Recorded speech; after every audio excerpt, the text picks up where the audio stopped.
This one is dedicated to each and every one of you who appreciate a great glass of wine. You know what I mean? It's Monday. Let's raise a glass to the beginning of another week. It's time to unscrew, uncork, or saber a bottle, and let's begin exploring the wine glass. On the last episode of Winephabet Street, we discussed Rkatsiteli. The grape has its origins in the country of Georgia, so I thought it would be interesting to do a follow-up episode with a winemaker in Georgia, its birthplace. I had the pleasure to speak with Lado Uzunashvili of Mukado Wines. Even though I destroyed his name today and during the interview, we had a wonderful conversation learning about this amazing variety. While you are listening, it would be greatly appreciated if you could take 1 minute to subscribe, rate, and review. It takes only a few seconds of your time, but means so much to the show. The next best way to support Exploring the Wine Glass is to tell your friends.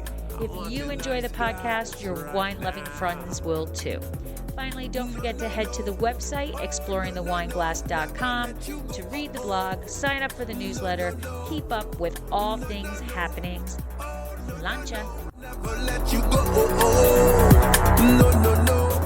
Hey everybody, I'm Lori Budd, a UC Davis winemaking program, Spanish wine scholar, sommelier service, champagne and Côte d'Aron specialist, and a WSET Level 2 graduate. You can find Exploring the Wine Glass on all the socials, as well as your favorite podcast catchers.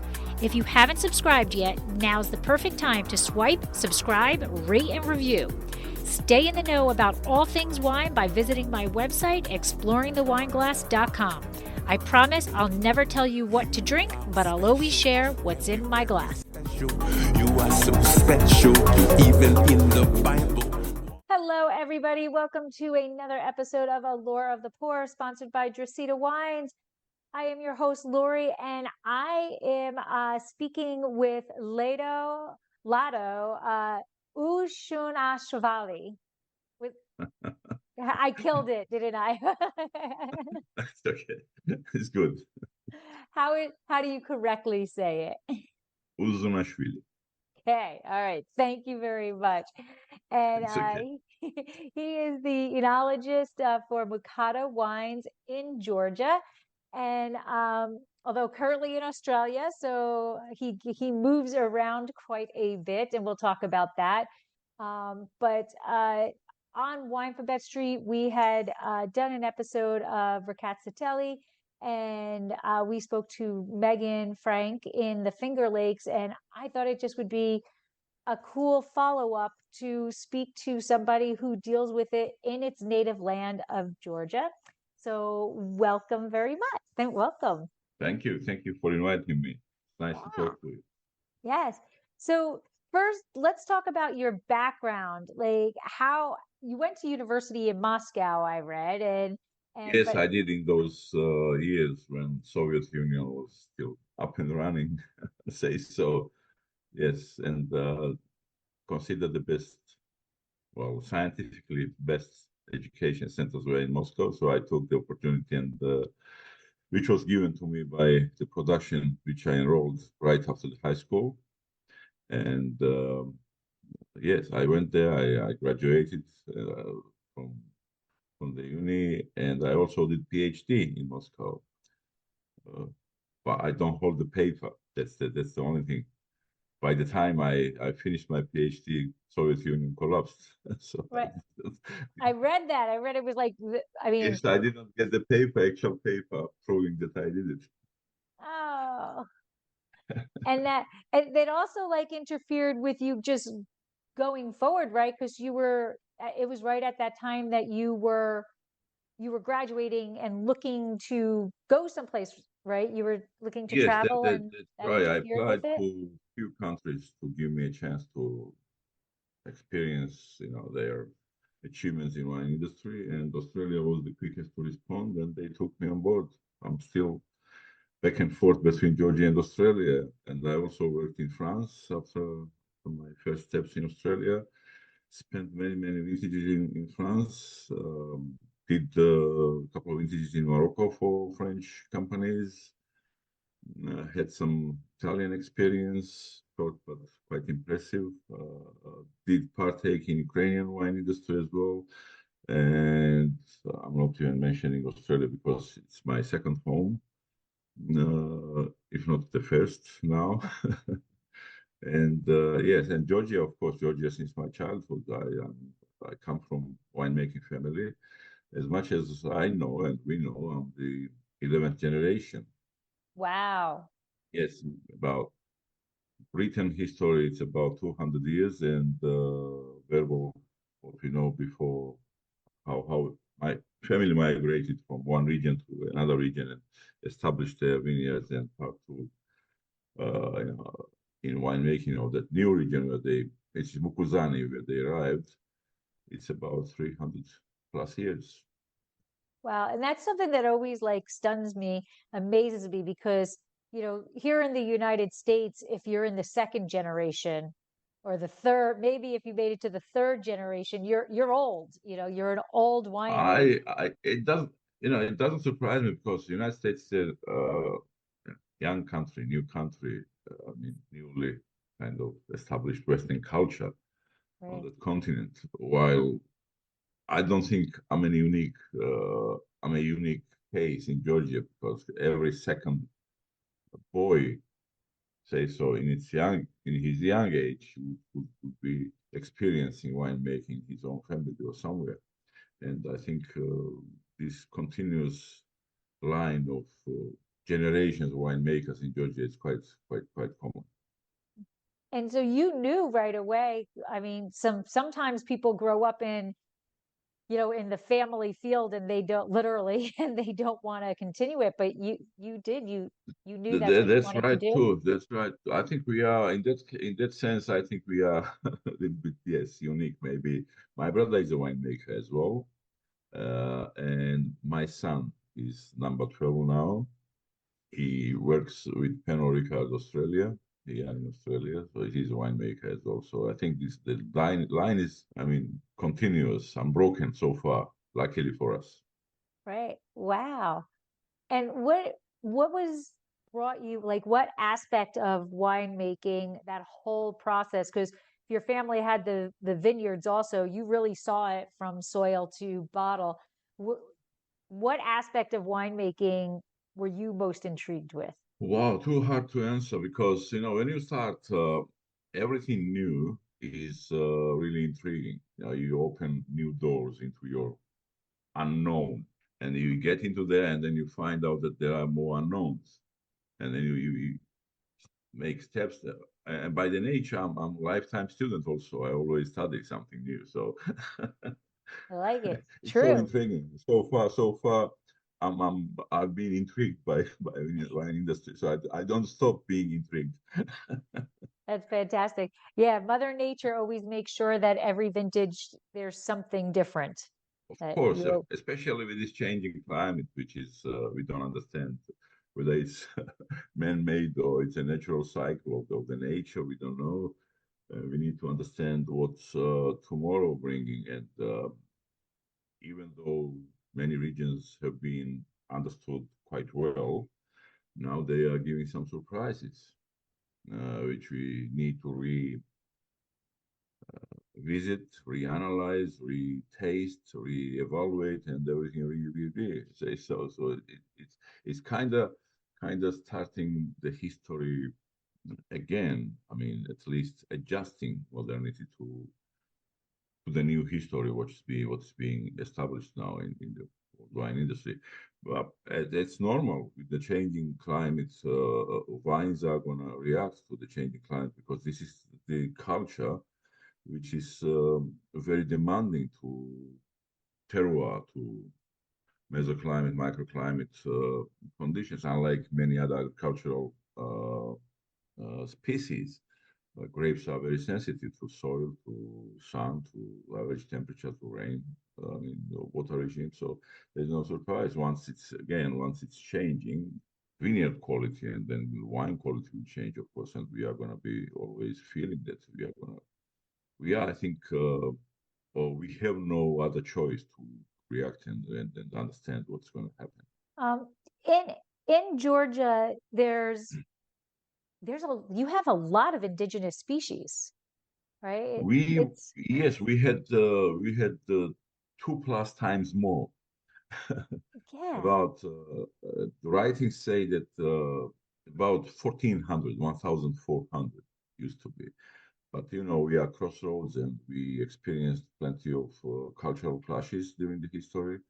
And we've gone down to 525 now, which is still an it's enormous figure for such a tiny country, which is about 70,000 kilometers, square kilometers. And the country, which is so versatile in its landscape. Two-thirds is mountainous, only one-third is for agriculture, and out of this one-third of agricultural land, you can find vineyards only on its 15%. So you're coming down from two-thirds to one-third, and out of this one-third, only 15% is for the vineyards, even not even that, I think.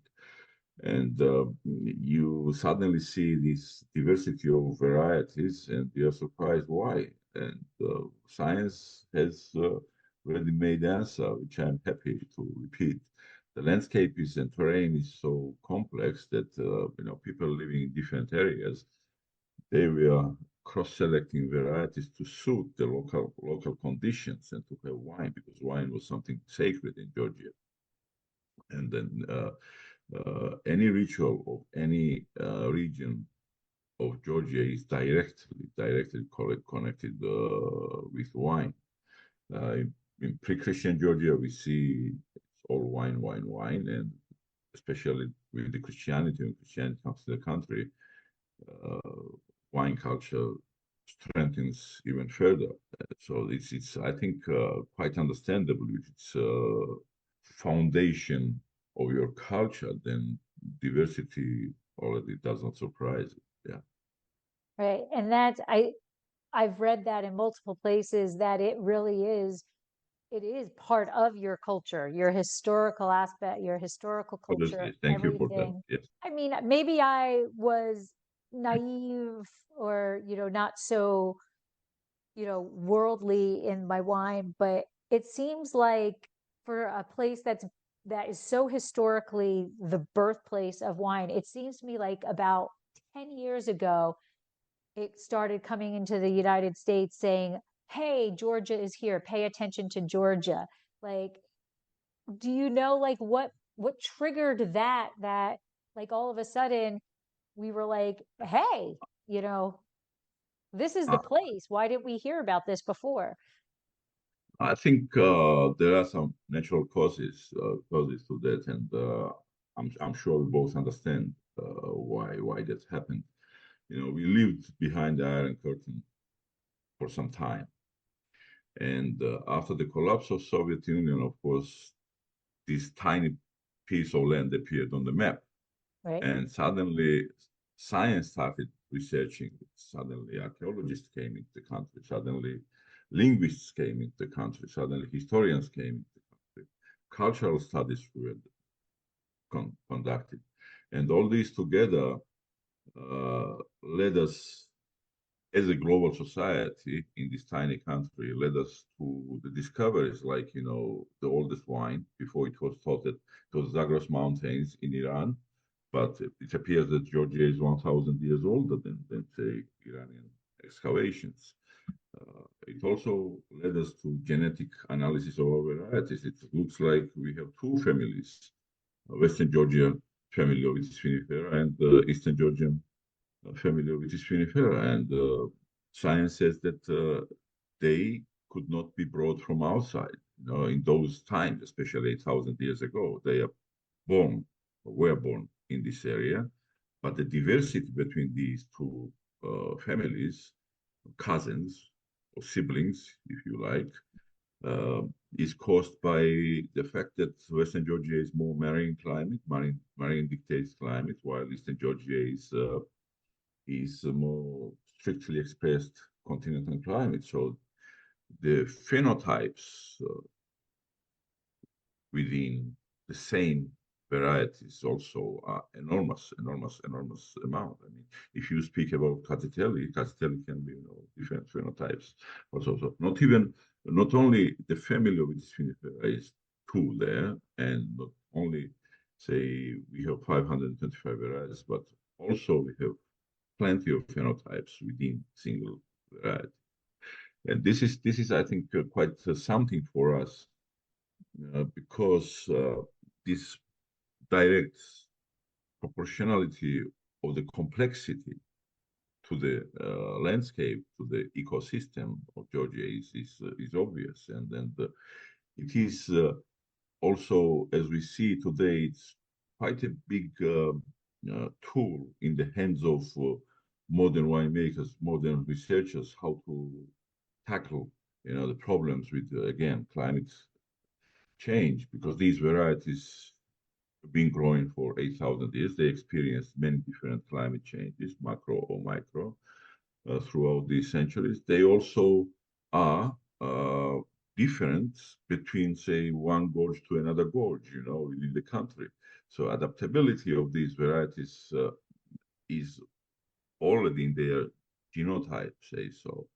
And I think if we go deep down into studying them, we find that some of them are even in transitional stage still, between wild and cultured, which again is an exciting fact, to speak about and to offer this genomic pool of humongous genomic pool of historic varieties. Say Rkatsiteli, we know for the last 1,500 years. When you say last 1,500 years, it sounds like crazy. Right. It's not, yeah, but it's a fact.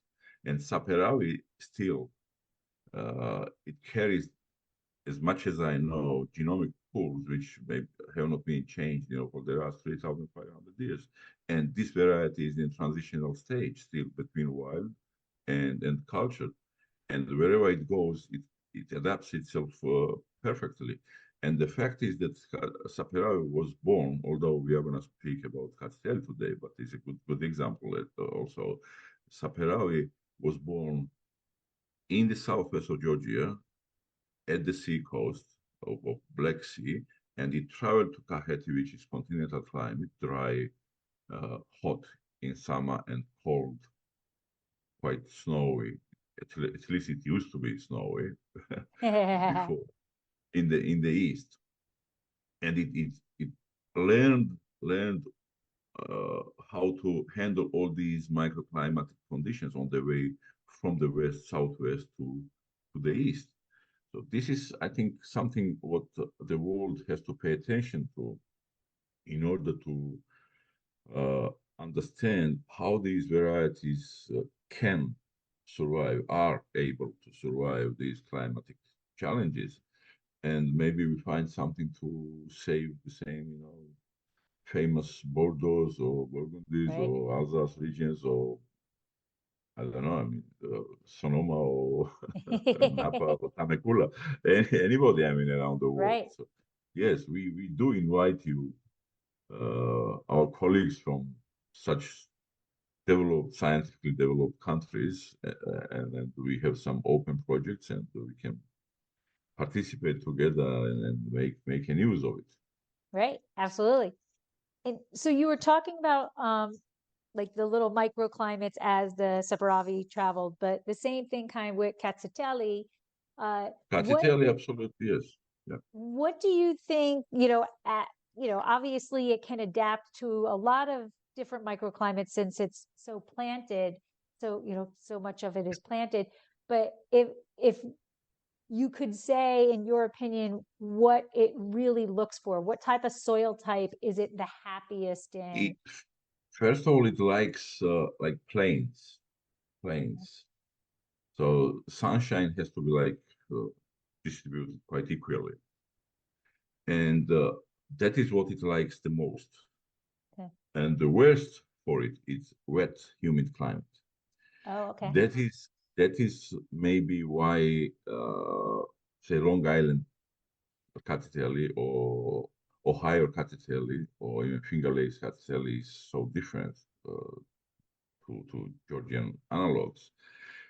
This variety is, as I said, uh, minimum 1,500 years old, especially Eastern Georgia, it's the Georgian wine industry. If you call it industry, 1,000 years ago, whatever it was. Right. we speak few centuries, like it was yesterday. Yes, the production stood on this variety in many senses because it's quite resilient. Uh, it doesn't have a resilience against downy mildew or powdery mildew. It can be affected, which is normal for Vitis vinifera grapes. But considering that these are new phenomena in our area, then we should consider that before these fungi visited us, there was no problem in this sense. So grapes produce some healthy produce. So it is a variety which is characterized as upright growth. With upright growth, it's strictly, it goes right to the sky.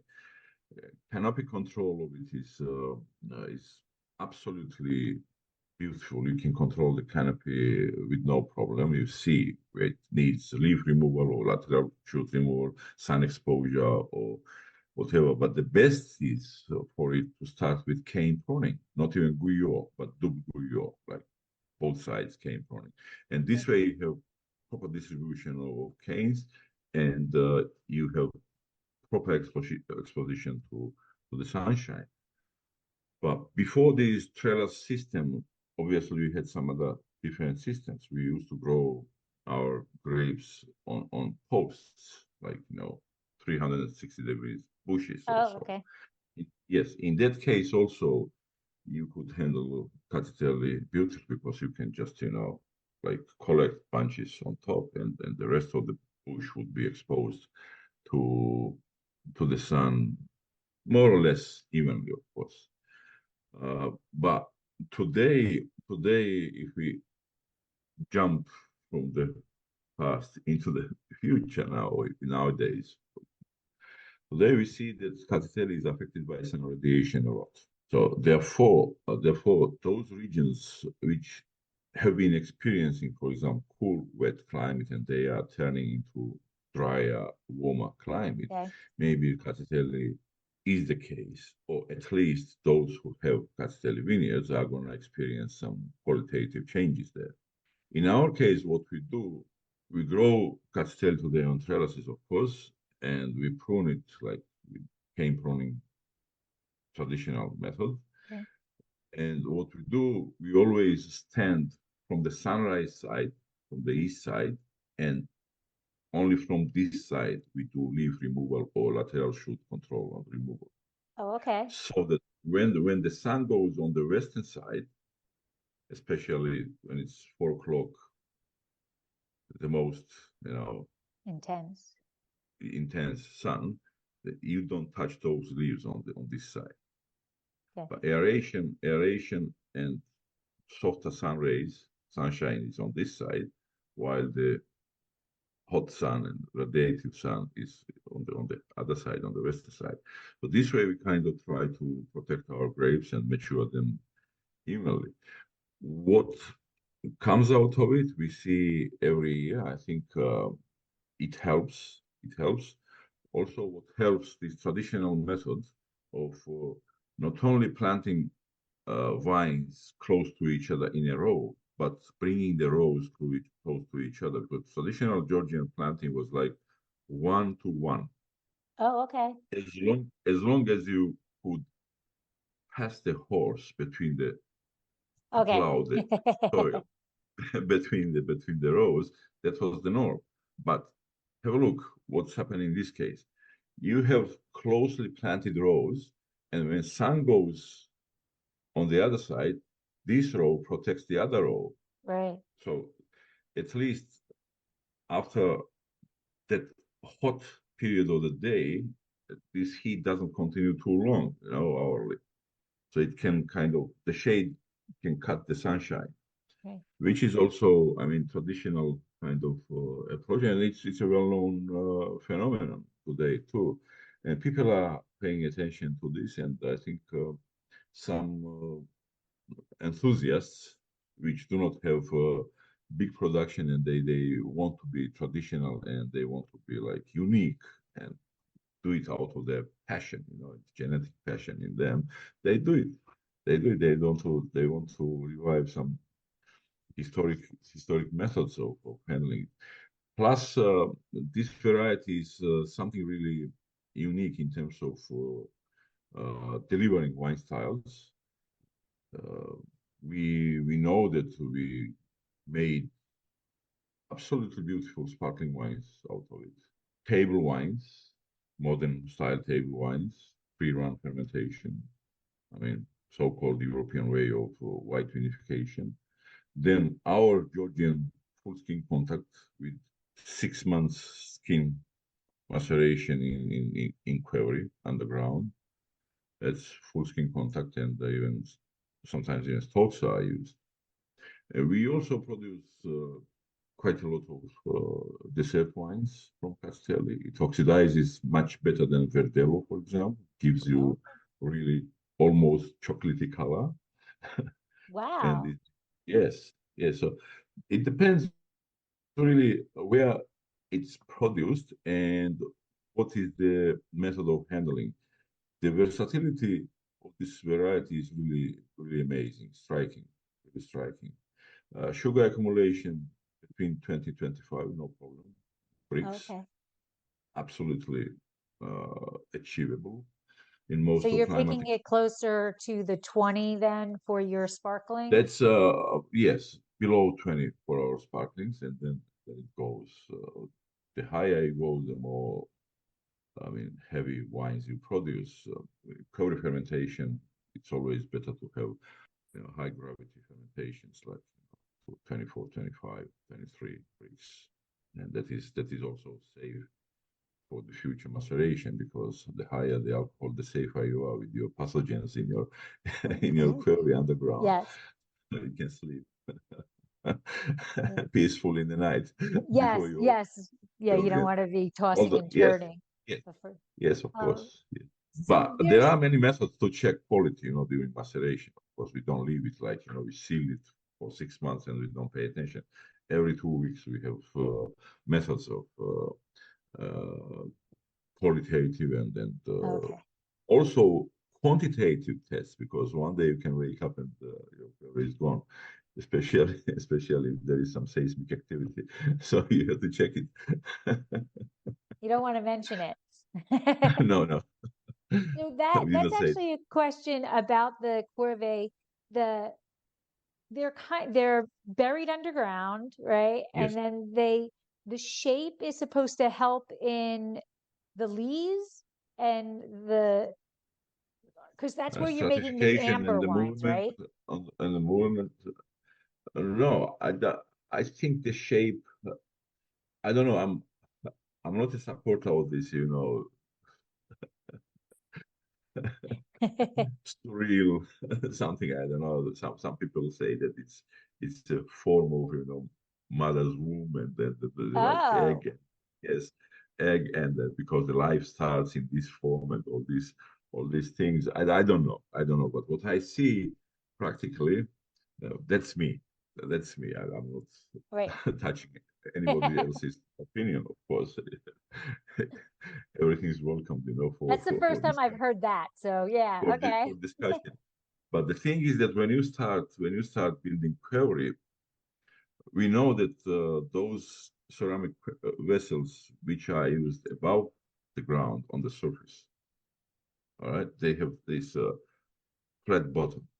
But in our case, somehow we see in the history that many thousand years ago, we did have those small ceramic vessels with flat bottom. But then it's changing. It's changing because changes because they started building bigger quarries. And plus, when they went underground with quarries, this tip which formed, I think, out of the practice, out of the observation, became something very important, because you create this tip, bottom tip of quarry, and then you start building around it. You go a layer on one quarry, second quarry, a layer, third, 20th, and then when you come to the first one, this layer was already dry enough and hard enough to apply the next layer. So you go like up gradually, and they finish your curry like that. And then when you insert curry in the ground with the tip, it's much easier to level it because this neck Oh, open right. instead of leveling the soil under the flat bottom. You have this Okay. tip, that you Tip. just move it very easily, and you can level all the curves on the same line. So I think that is because of a good observation what they needed and how they need. But biggest enigma in query is its shapes, different shapes which and sizes. Sizes are directly proportional. Historically, what we observe is directly proportional to soil conditions and local microclimatic conditions. The hotter, the warmer the soil would be, the smaller the query size, because Okay. during fermentation, the energy released from fermentation had to be sucked out, into the ground. Otherwise, you cook your wine. Right. Okay. I'm just conveying the phenomenon in simple words. So in this case, the size would be smaller, say, I don't know, 500, 700, 800, 1000 liters maximum. But if you observe vinification historically in cooler regions, the size would be 2,500 liters up to 5,000 liters, especially storage vessels, because in those times we didn't have neither wood nor stainless steel.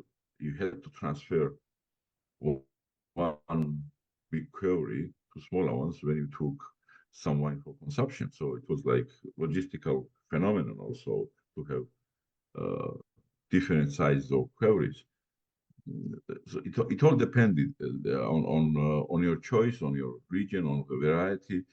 Plus, you have fast fermenting varieties or slow fermenting varieties. With fast fermenting varieties, of course, the size would have been also smaller because, again, energy release is much Right. faster. With slow fermenting varieties, it can be kind of regulated by the ambient temperature easier, to which Katsiteli belongs, luckily. Okay.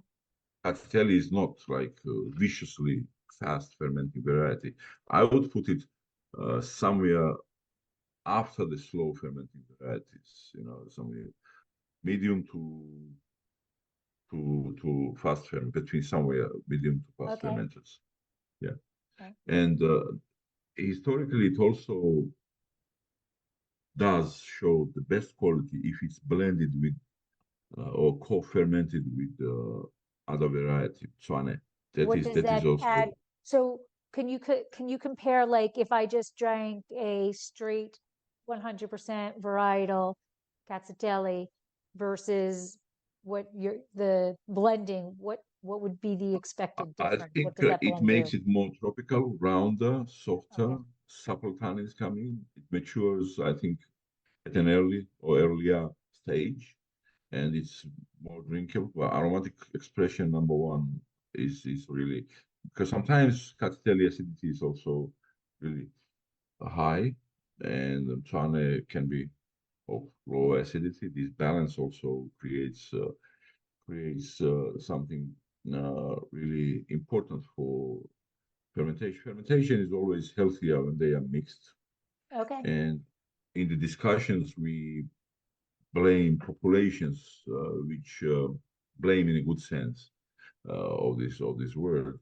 Populations which settle, say, on the wax of Cazzotelli and on the wax of Tsane. It looks like nature chooses its probiotics, then which then has to decompose the fruit and then continue the cycle for natural Right. life. And these populations then coming together, they are doing much better work, Okay. especially in this historic way of unification, of course, like query. It did not have like biotech in those years to produce selected strains of yeast for fermentation, Right. depending on the nature which was always different with these rains or sunshine or migratory processes of these microbes. You never knew what's coming, what's going, what's lost, what's gained.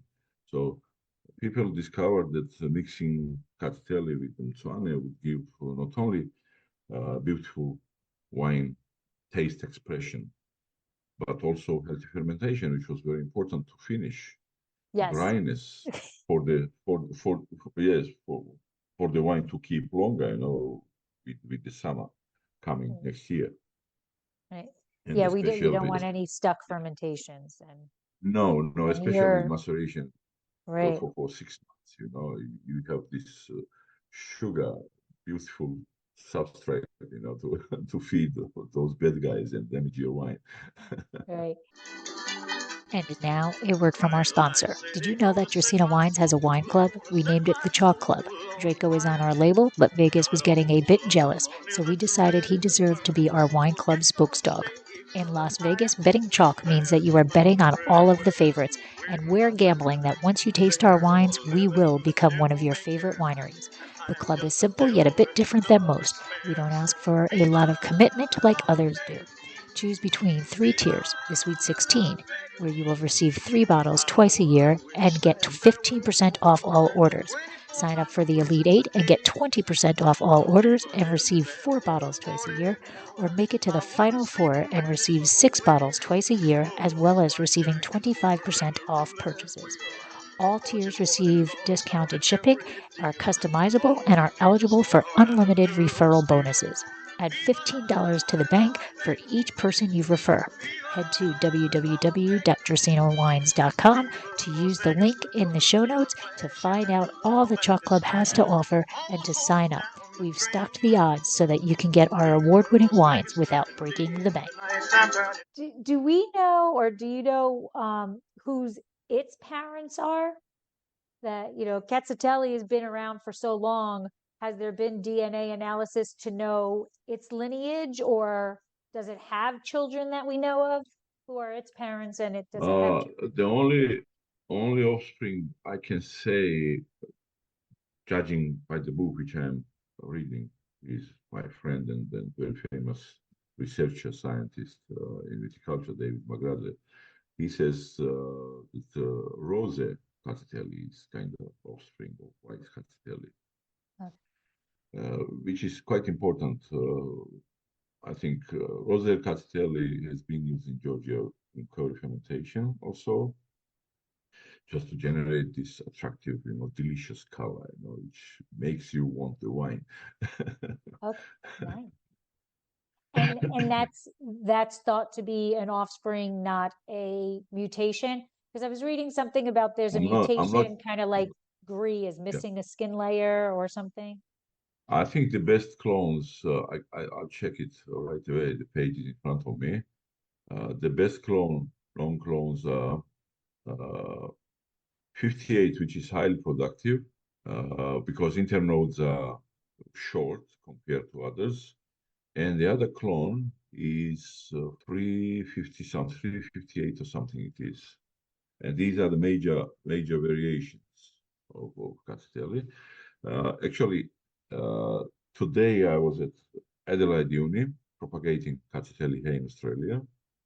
Yeah. And what I found, we took those cuttings, and what I found, yes, I mean, this uni is unique, really.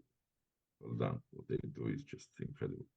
And they allowed us to propagate Castelli. My son graduated from there, and he knows his teachers and lecturers, and they allowed him to do this. What we noticed, there is a irregularity between internodes on the Okay. same cane, and I actually asked if it's directly related to irrigation. I mean, hot because it's Australia, so the plants may slow down growth if it's very hot, and when you give some water, then they continue to grow faster. And I think this case is still to be observed, what dictates, say, Australian Catsiteli to deliver these differences between internodes. Why I'm speaking about internodes now, just of course to try to thoroughly characterize Rkatsiteli. But when you're speaking about clones, this is also very important to distinguish. The shorter internode in Rkatsiteli means more density of canopy, of green Okay. part, and more crop, more harvest. While longer means like distance between this year's shoots and more sun exposure and everything else. So for me, as I understand Rkatsiteli, say in Georgia, Rkatsiteli with shorter internodes is best for modern styles with its density of the fruit, while with longer internodes and low quantity of fruit is best for quivering because the sunshine is really maturing all those tannins and it really brings everything together for this full skin contact technique. But this is also something to be paid attention. That's awesome. I've actually, well, now I'm like thinking of clones of other grape varieties, and is that like, I've always like talked about the berry shape of it, or the cluster shape, or the berry size, or Yeah, the shoulders, or something like that. I've never actually paid attention to that. distribution on them. Yeah. But in Rkatsiteli, you also observe variations, lots of variations between the years. Thick bunches, from thick bunches to thin bunches. And when we see the year when bunches are say thick, we say that this is for modern style, European way of unification, Okay. which we historically call actually udedo, wines with no mother. Oh. It was done in Georgia before I think we exchanged with Europe with this technique. And how it was done, I'll tell you after. So we kind of choose which structure of clusters is suitable to which way of unification. Thin clusters are the best for query unification. They are rounder in tannic expression. They are in acidity expression, and overall your skin, seeds, and sometimes even stalks, which is added into this long maceration technique, are mature for that. So we say I mostly use 20 to 30% of stalks, stems in my query fermentation. So if I see the clusters are thin and everything is mature, then of course I will not lose the chance of using them all together to deliver these, deep layered, well-structured wines. Now back to that phenomenon of udedo, which Rkatsiteli is made, of course. I mean, this way was made, and I'm making today. I revived that technique for my company. When you crush grapes, we have wooden or stone, or we had, of course. I mean, we are out of those times of stone, crash pits and wooden crash pits. Our wineries are absolutely modern, but when we are talking about ancient tradition, then we do really like the idea of doing the things as it has been done for these millennia. For that, we sometimes use these crash pits where we put in other countries as well, Portugal, Spain, and other countries, they would put grapes into crash pits and they would dance, and there was some ritualistic dance, and they would release the juice into another vessel somewhere. So the same was in our case. So when you release this juice, then they used to physically take skins and seeds and stalks and add into the juice in the query. Oh, okay, right. It was not like, in many cases, it was not like, going with whole bunches or destemming and going directly into query. It was like crushing, the juicing, and then physically transferring the solid phase of grapes into query. But imagine you don't do that, the second part, and you have only juice which you drain from the crush pit. So this is your free run, in modern terms, released from your membrane press. Right. So we call it udedo, wine or juice with no mother. Why? Don't ask me. Apparently, the mother was that solid face, skin and Right. seeds and everything else. But the wines made on skins and seeds and thoughts, it was wine that does it with mother. No, they- Udedo that does it.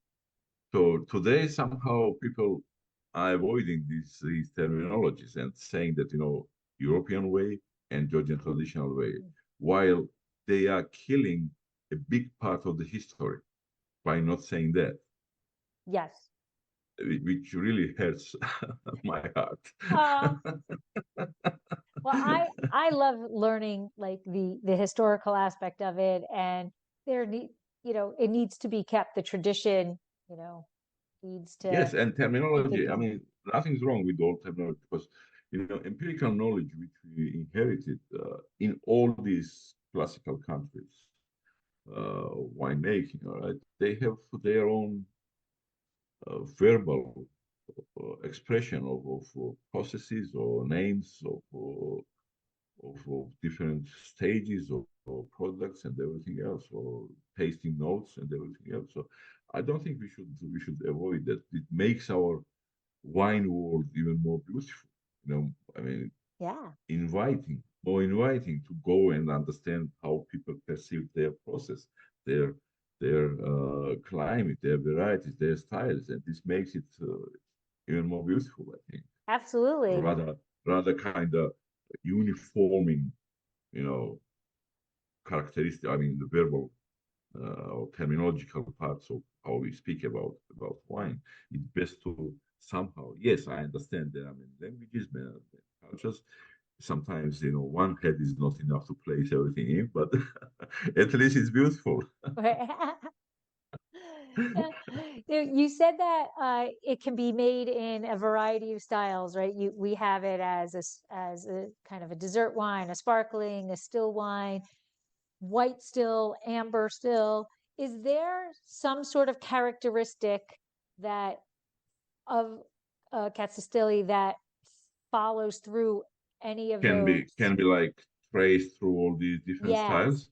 yes. I think that will be very hard, especially for uninitiated people. Even us who live with Katsiteli since their childhood, we find it really, really hard. Especially if you compare two radical uh, phenomena, for example, sparkling and oak matured fortified dessert wine.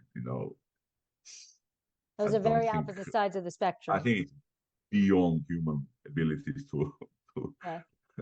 really find the similarity or identify the similar, unless you know this style in its implementation and this style in its implementation and you tasted them, that you know that from Cacitelli, and then you can kind of distinguish Cacitelli dessert wine from other dessert wines, or Cacitelli sparkling wine from other sparkling wines.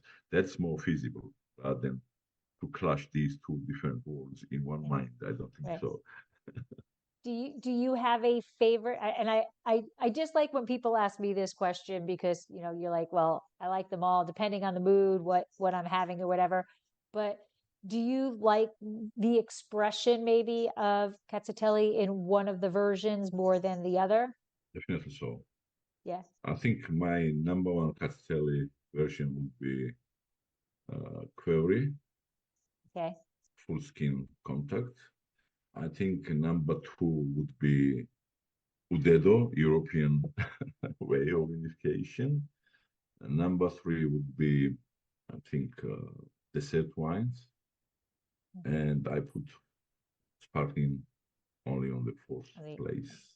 I think Okay. this is me again. Yes, This is yes, me yes, again. absolutely you. Well, that's interesting. Yeah, I think, and I don't know, I'm partial to the Clairvy style because again, it's just the historical way of really making it. And it intrigues me, like, because you have so much faith in in the winemaking itself, because once it goes in, like you said, you're not touching it for We do and we don't. We don't in terms of procedures, like full scale procedures, but we do in terms of checking the quality if something was especially microbiologically wrong. then you Okay. have to help it. You may cease the maceration process, stop there immediately, and save the wine by Okay. racking it off the lees, So you taking off the lees. have ability to go into, you have the ability to. Definitely so. Definitely so. You have to do it, especially with these modern ways of approaching different layers of the wine. The worst you always can see at the cut point where the clean part of the wine finished, and then that mixture of solid phase of grapes and then biomass starts. That's where you aim to taste, because it's hard to take the solid phase out of the wine without mixing it, but it's feasible to take the wine from a dividing line somewhere closer to that Right. area and check it, analyze. First of all, it's like you start already tasting kind of checks, and then of course you want to know what's your VA, or what's how malic acid has behaved, whether malate fermentation gone Right. already, I mean, finished, not underway, maybe, or is about to kick off. Anything can be happening there, or good and bad both Right. together. And so the name itself is, when it's translated, it's like red stalk. Is that Red shoot, red red shoot. shoot? Actually, yes, red cane, red shoot, Okay. whichever you choose to use it. So that's a big The identifier if you were walking in a vineyard and you didn't know what was growing. You would not when it's green. When it's green, you would not when you already pruned and you already fixed the canes on both sides. The best period to see Rkatsiteli as a red shoot is before pruning. That's why it was named Rkatsiteli, red shoot. That the healthy canes would develop this red bark color, or bark Oh, red okay. color. The skin would red become some reddish type of Kind of like color, a kind thing. a red birch tree, like that color.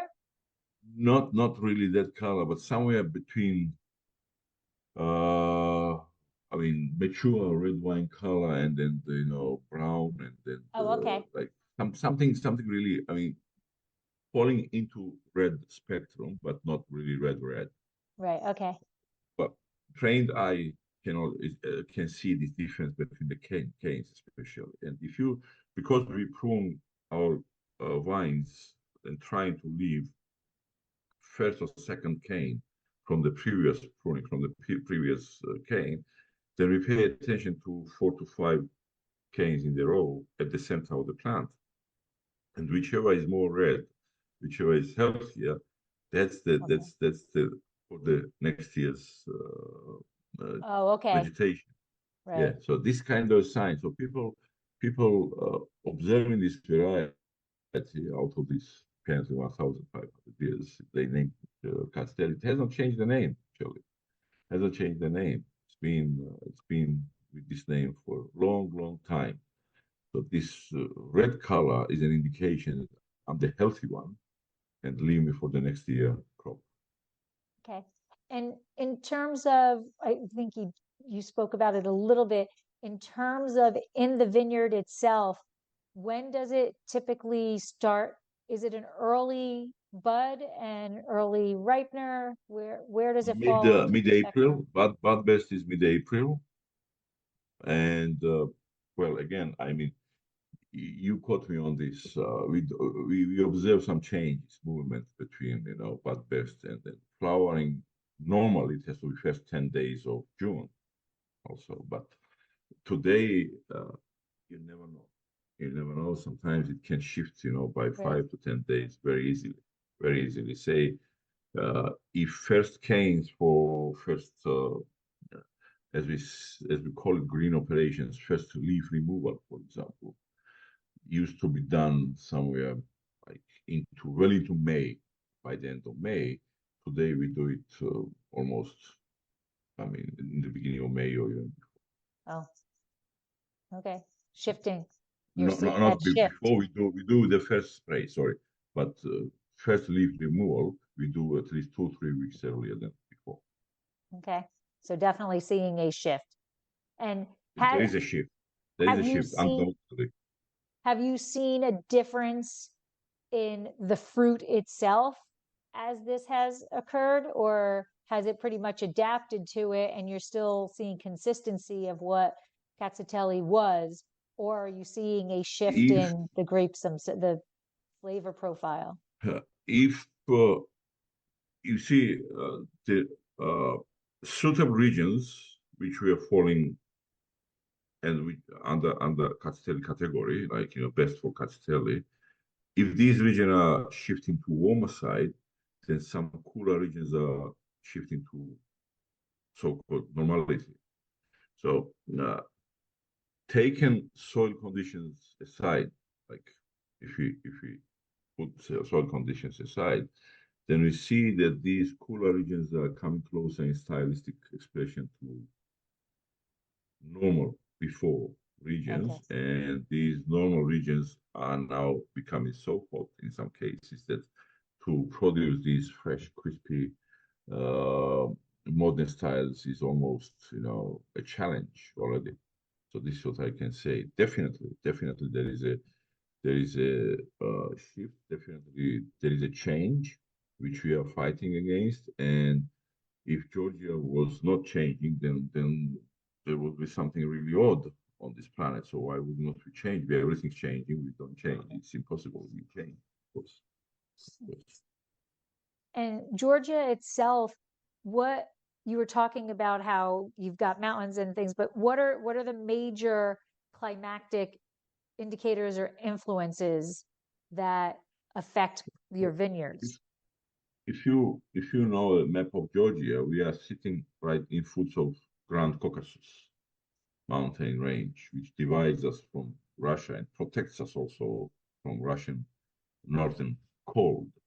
And this pocket is like, really luscious green, and then microbiologically, I'm working with the Tokyo University of Agriculture on my microbiology project to research our microbes, how they work with our varieties. And there is a professor who said to me, he investigated Georgia in 80s. He says that Georgia falls within the second most complex ecosystems after the equatorial belt with its richness of microbiology. Once you have microbiology so rich, you have climatic diversity also so rich. So Caucasus protecting Georgia from the north is also creating some kind of, I think, greenhouse effect is a bad terminology today. Greenhouse effect is what we use it, for negative effects. Yeah, but it really protects from the cold, and then this warmth stays there.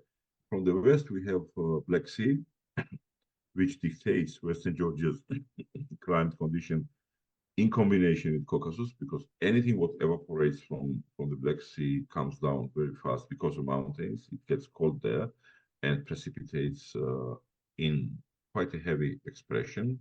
We also have anti-Caucasus from the south, which partially protects us from sudden hot winds. But Eastern Georgia is more open to southern east, dry areas. And then sometimes we already get temperatures up to 40, which is, or maybe into 40s, 41, 42 experience, which is quite unusual for Georgia. Again, there is a shift. There is a shift. And the West, yes, was more humid. I cannot say today it's not more humid than Eastern Georgia, but what we observe, it's like instead of four seasons absolutely clearly expressed in Georgia, we are down to 3 now. Oh, okay. Part of spring has been taken out. A good part of spring has been taken out, because from winter we go into rain, like rainy period, and then cutoff point and dry season. And then suddenly in autumn, we have warm days, warm days, warm days, and then winter starts. Yep. So there is no like, it used to be October was like, most beautiful month with its, shiny days, sunny days, Right. best time to pick grapes, to vinify wine, do everything. November we knew as a rainy month, wet month. December frost and then snow and everything else. But this is now quite different. Yeah. I think that's kind of the same here. I feel like that's kind of what happened. Our rainy season has moved up, and then it just is Yeah, like, as opposed to having specific seasons, it's kind of just like a blend into, exactly. And this yeah. is why I cannot really, precisely now describe these climatic conditions in Georgia. Although, by the general picture, as I described it in the beginning of our conversation, the West is more marine dictated Right. climate, while the East is more continental, Continent. strictly continental expression. Yes, still remaining that way, but again, changes are observed quite dramatically. Where do you see Katsiteli in the future? Do you see it as, you know, sometimes the Psalms need to find something and then it takes off or whatever. Like, do you see it as a unique, continuing to be a unique wine on a list, or do you think it's going to start become more mainstay, you know, in other regions? If we speak statistics, because of its resilience and adaptability, and you won't believe me what I'm going to say now, Okay. was number one variety planted in the world during Soviet era. Yeah, I had read that. I was shocked. Yeah, Okay, thank you. I Then, was then you are shocked. not surprised. Yes, yes. So we are in the position that, of course, the variety is great itself. It shows really lots of noble characters. Plus, you have this history, plus you have this experience, plus you have these areas, plantations, and everything. So I don't think it will go away in foreseeable future. It's gonna stay there, and why not? It makes such an array of wine styles, delicious Mhm. wines, tasty wines, uh, and delivers absolutely beautiful, expressions in each different style. So I think Castelli's future is bright, and it's gonna be there for some time, for good some time, I would say. Plus, if you consider its resilience to climate uh, change, and climate will change microbiological Mhm. attacks on our grapes as well. So I think we will find more and more noble sides in this variety, which we are going to utilize in the future. I'm very sure. I'm very sure that we will do. Yeah, and so it seems to be here in the United States, it seems to be really in those cooler climates, the like the Finger Lakes, and they were talking about burying the vines, Yeah. some of the seasons, or some of the vintages and things like that. Like you said, you see it in Ohio, I believe Michigan. Uh, I am not aware, and I could be completely wrong, but I am not aware of much of it being grown here in California. Hmm. I don't think there is cartel in California. Yeah. Even in Australia, when I first arrived in Australia in mid 90s, it was, I think, yes, mid 90s.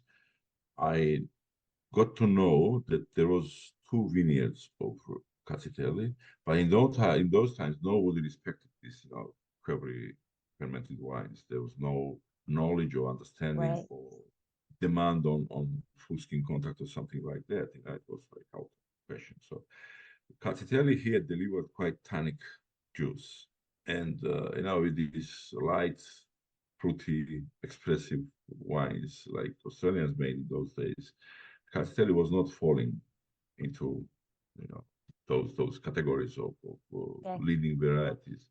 Plus, the demand on fortified wines, which used to be huge in Australia, was falling down, and market was shifting to dry wines. So These two vineyards, which I had in this time, I mean, today they disappeared. I have no trace what happened to Castelli. So what I did, I mean, what we did with my son today, we propagated Castelli de, and we have queries here, also brought from Georgia. So I am hoping to ferment Georgian variety in Georgian Yes, vessel in Australia. in Australia. I love it. Yes. Thank you. I love it. So we are a little bit over an hour, and I know your time is very precious. I just want That's to all right. ask you Pleasure. about Mukado itself as the winery. Tell us about your brand. It's not even a winery, it's a The family. brewing family, right? Yes, Marani, which is small cellar with its so many queries. But what Mukado has, a pearl. This is Mukuzani appellation area, which is crown of Georgian appellations with its quality and the wine styles. What we produce in this appellation, PDO Mukuzani, you can look it up and you'll be amazed what is the qualitative description of this area. This is our really strongest side. I produce my traditional wines in quarries, of course, in our cellar, while when it comes to modern wines, I outsource the production. I consult and make wines for few other companies in Georgia, so I have access to different facilities and yes, I use this opportunity to also deliver modern styles.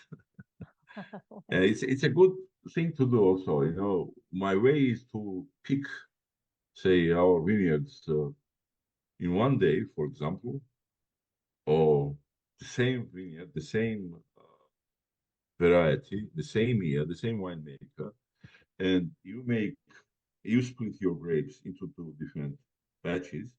From one, you make this well-structured full skin contact wine, and from the other one you make, you know, these modern Udedo European style, and then you can see what the color difference. One is deep amber, the other one is pale, and then you say that between these two glasses, there are 8,000 years of evolution of wine industry.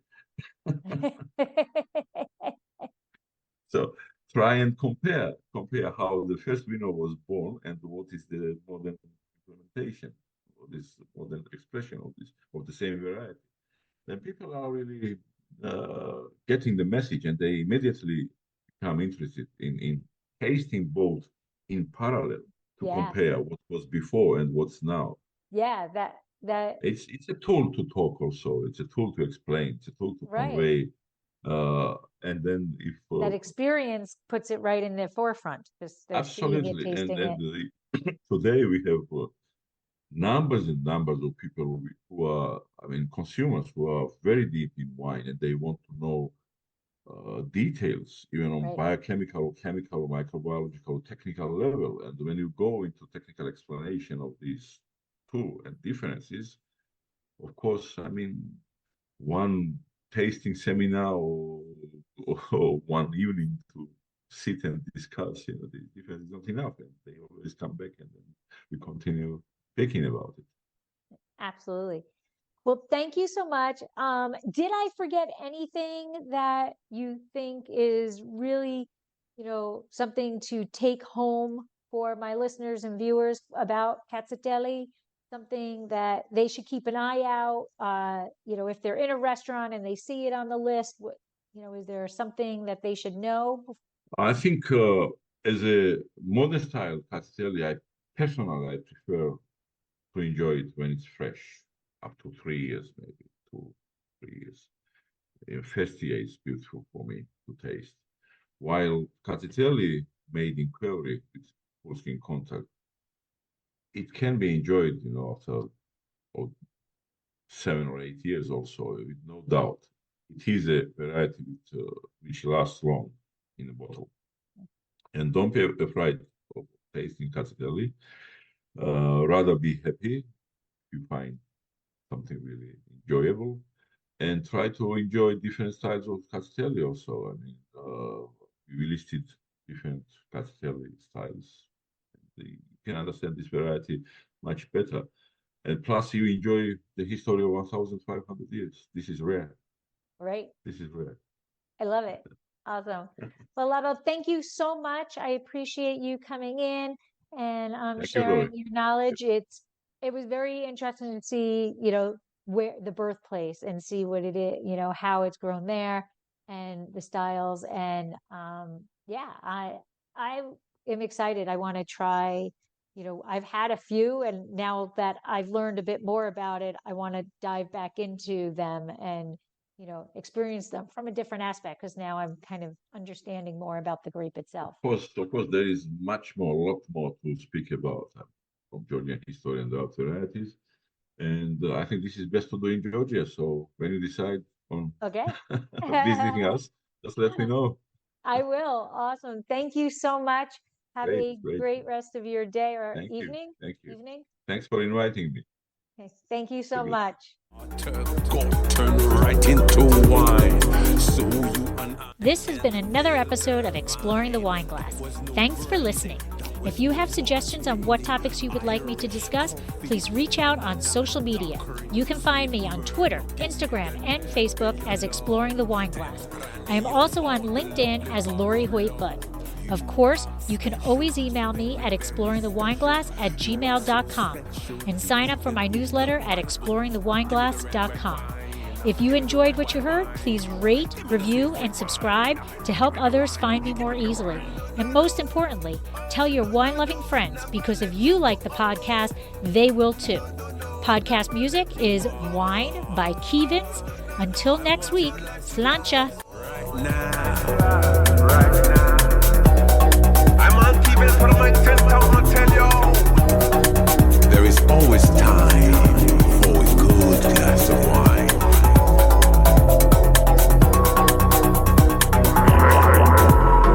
No, no, no. Oh, no, no, no. Never let you go. Oh, oh. No, no, no. Never let you go. Oh, oh. I want a nice glass right now.